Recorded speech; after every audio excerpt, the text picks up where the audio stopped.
So I guess we wrote a similar project a long time ago for a application, a proposal for the hub, the youth space, the Darebin Youth Hub, and that was never accepted. So when the Fuse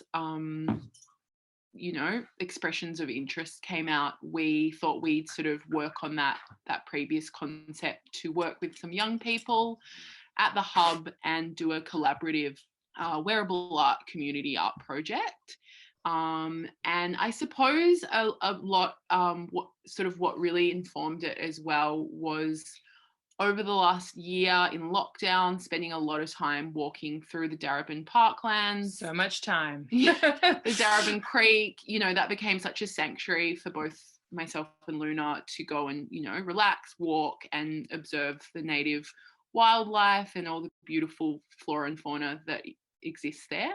So when you start to really look at all the beautiful native plants that grow in the parklands, that really inspired the project. Plus also, I guess, starting to notice the litter and rubbish that also collects there and wanting to sort of, Fuse sort of respond to that rubbish and litter by collecting things to incorporate into our wearable art.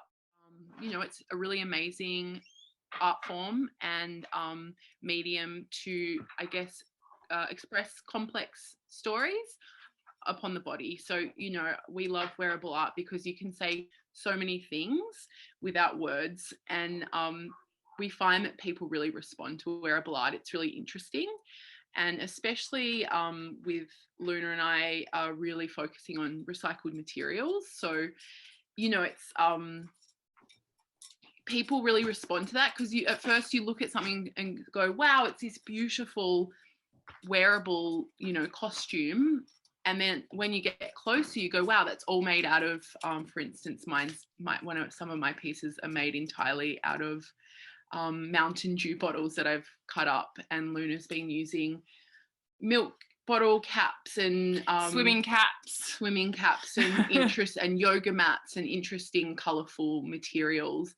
So, it becomes very political in the materials that we're using that are all really trash, recycled junk that we've recycled into wearable art. And yeah, I guess there's so many ways that young people can engage with that as well. So it's a really accessible art form. And sometimes people just need like a few little tips and techniques about how to stick certain plastics together or stitch through sort of unique materials or not sort of traditional stuff, which is often where wearable art comes in.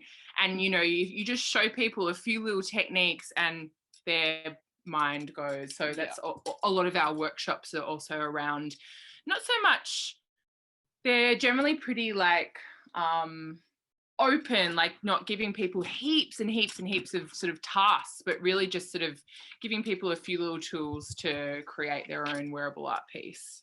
Well, I think I know that one of the first things that inspired our project was reading an article, which I think is just up on the Darebin Parklands website, which is essentially about the endangered species, both of the flora and fauna of the Darebin Parklands, and really reading about that. And I think also just wanting to learn more. And I feel for myself, I felt really ignorant about how little I know about this beautiful parklands that is a huge, massive part of Preston and the Darebin area, but particularly this area where we work, and wanted to learn more about it, about its history, and also just about all these beautiful plants and creatures, and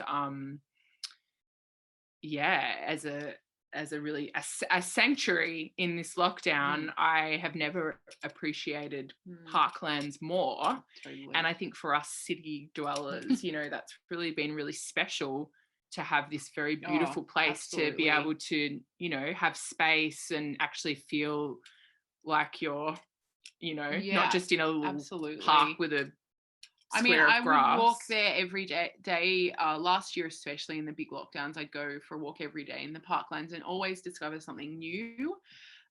There's always something more to discover beautiful secret spots. And we also engaged with a friend of ours and another local Darebin artist, Aviva Reid, who has been doing a lot of work about the Darebin Creek and the indigenous and native plants and flowers that grow there in the which are known as the grasslands and flowerlands. So I think connecting with the grasslands and the flowerlands has really informed our practice and our project. It's for spring fuse, so Luna and I have both done a lot of beautiful flowers. And yeah, it's been really great talking to Aviva. Aviva actually did a walking tour of the Darebin Creek on our first workshop with the young people, and explained all the amazing history of the area. It's a volcanic, it's got an amazing volcanic history. There's also been some incredible traditional burning practices happening down in the Darebin, along the Darebin Creek, to rejuvenate the kangaroo grass down there, which has been amazing actually for me to go down from initially seeing it burning with Aviva to then seeing it all charred and then watching the kangaroo grass pop back. So that's, that's been really amazing to experience that.